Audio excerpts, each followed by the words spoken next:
आगे बढ़ें और आपको बताएं कि इजरायली जेल में कैद फलस्तीनी की रिहाई के बाद घर लौटने पर जज्बाती मनाजिर देखने को मिल रहे हैं। सहूनी हुकूमत की कैद में फलस्तीनियों पर जिस्मानी जुल्म के साथ साथ नफ्सियाती तशद्दुद का भी इंकशाफ हुआ है।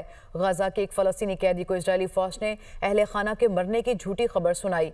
अहले खाना की मौत की खबर देकर फलस्तीनी कैदी को ज़हनी और नफ्सियाती तौर पर सदमे का शिकार किया गया, मगर रिहाई के बाद फलस्तीनी कैदी अहले खाना को देखकर खुशी और हैरत से सदमे की कैफियत का शिकार हो गया। आगे बढ़ें और आपको बताएं कि इजरायली जेल में कैद फलस्तीनी की रिहाई के बाद घर लौटने पर जज्बाती मनाजिर देखने को मिल रहे हैं। सहूनी हुकूमत की कैद में फलस्तीनियों पर जिस्मानी जुल्म के साथ साथ नफ्सियाती तशद्दुद का भी इंकशाफ हुआ है। गजा के एक फलस्तीनी कैदी को इजरायली फौज ने अहले खाना के मरने की झूठी खबर सुनाई।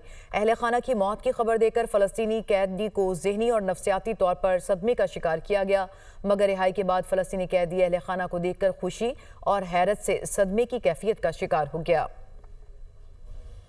आगे बढ़ें और आपको बताएं कि इजरायली जेल में कैद फलस्तीनी की रिहाई के बाद घर लौटने पर जज्बाती मनाजिर देखने को मिल रहे हैं। सहूनी हुकूमत की कैद में फलस्तीनियों पर जिस्मानी जुल्म के साथ साथ नफ्सियाती तशद्दुद का भी इंकशाफ हुआ है।